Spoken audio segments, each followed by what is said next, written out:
আমাৰ মুখ্য কাৰ্যালয়ত আজি প্ৰায় 100 জন পুৰুষ আৰু মহিলাই বিভিন্ন দলৰ পৰা, কোনোবা বিজেপি দলৰ পৰা আহিছে, কোনোবা কংগ্ৰেছ দলৰ পৰা আৰু কোনোবা অসম গণ পৰিষদৰ পৰা প্ৰায় 100 জন পুৰুষ আৰু মহিলাই আজি আমাৰ ৰাইজৰ দলত যোগদান কৰে। আমি সকলোকে যিসকলে আজি ৰাইজৰ দলত যোগদান কৰিছে সকলোকে স্বাগতম জনাইছোঁ আৰু আঞ্চলিকতাবাদী শক্তিক শক্তিশালী কৰিবৰ কাৰণে, জাতীয়তাবাদী শক্তিক শক্তিশালী কৰিবৰ কাৰণে এনেকৈ ৰাইজৰ দলত যোগদান কৰাৰ কাৰণে মই তেখেতসকলক সকলোকে ধন্যবাদ আৰু কৃতজ্ঞতা জ্ঞাপন কৰিছোঁ।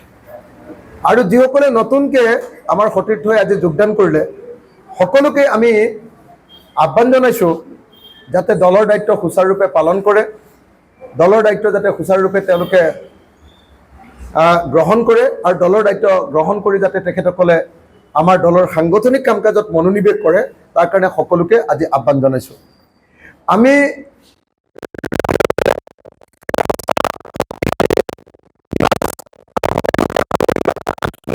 শক্তিৰূপে নিজকে সবল আৰু শক্তিশালী কৰিবৰ কাৰণে আপ্ৰাণ চেষ্টা কৰিছোঁ। কাৰণ ইতিমধ্যে আপোনালোকে সকলো জানে যে আমাৰ পুৰণি যিটো আঞ্চলিক দল আছিলে অসম গণ পৰিষদ, এই অসম গণ পৰিষদ কাৰ্যতঃ মৃত্যু ঘটিছে। অসম গণ পৰিষদ আৰু এতিয়া আঞ্চলিকতাবাদী শক্তি নহয়। অসম গণ পৰিষদ এতিয়া বিজেপিৰ বহুতীয়া এটা গণসংগঠনৰ দৰে হৈ গ'ল। গতিকে অসম গণ পৰিষদ এতিয়া বিজেপিৰ বি টিমৰ বাহিৰে আন একো নহয়। গতিকে এই মুহূৰ্তত অসমত এটা নতুন শক্তিশালী আৰু সকলোকে সামৰি লোৱা এটা আঞ্চলিক ৰাজনৈতিক শক্তিৰ অতি প্ৰয়োজন আছে। তেনেকুৱা সময়তে প্ৰত্যেক দিনাই, আজি কালি পৰহি প্ৰত্যেক দিনাই আমাৰ ৰাইজৰ দলত যি ধৰণে শিৱসাগৰ অঞ্চলৰ, শিৱসাগৰ জিলাখনৰ বিভিন্ন ঠাইৰ পৰা মানুহে যোগদানত অংশগ্ৰহণ কৰিছে, ৰাইজৰ দলত যোগদান কৰিছে, এতিয়া প্ৰমাণ কৰিছে যে এই মুহূৰ্তত আঞ্চলিকতাবাদী শক্তিৰ যথেষ্ট গুৰুত্ব আছে। আনহাতে আমি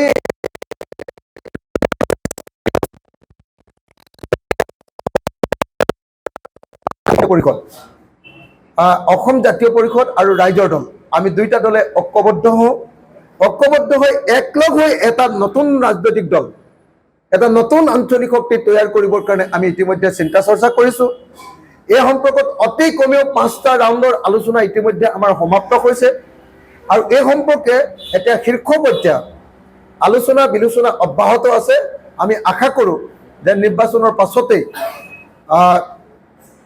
আৰু কেইমাহমানৰ পাছতে আমি দুইটা আঞ্চলিক ৰাজনৈতিক দল, ৰাইজৰ দল আৰু অসম জাতীয় পৰিষদ দুইটাই ঐক্যবদ্ধ হৈ এটা নতুন ৰাজনৈতিক দল, এটা নতুন ৰাজনৈতিক শক্তি, এটা নতুন আঞ্চলিকতাবাদী শক্তি তৈয়াৰ কৰিম আৰু এই আঞ্চলিকতাবাদী শক্তিয়ে সমগ্ৰ অসমত ৰাইজক ঐক্যবদ্ধ কৰি 2026ত যাতে বিজেপিৰ বিকল্প এখন চৰকাৰ কৰিব পাৰোঁ তাৰ কাৰণে চেষ্টা অব্যাহত আছে।